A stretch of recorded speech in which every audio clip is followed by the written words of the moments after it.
જો તમે પણ દિવસમાં 2-3 માવા ખાવ છો, કાચી પાતરીના માવા, ટેન્શનમાં ખાવા છે માવા, બાયડીથી સંતાઈને ખાવા. તો આ રીલ એન્ડ સુધી જોજો અને અત્યારે જ આ 3 ફિંગર ટેસ્ટ કરો. તમારે પણ આવી રીતે મોઢામાં 3 આંગળી નથી જતી તો તમે બીમારીને ઓલરેડી ઇન્વિટેશન આપી ચૂક્યું છે.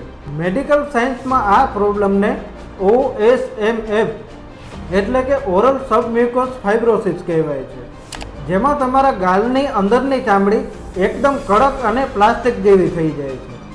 મોઢાની અંદર કોલેજન ફાઇબર હોય છે કે જેના આડા અને ઊભા પટ્ટા બની જાય છે, જેના કારણે એકદમ કટ બની જાય છે અને આ કારણથી તમારું મોઢું ખુલવાનું બંધ થઈ જાય છે.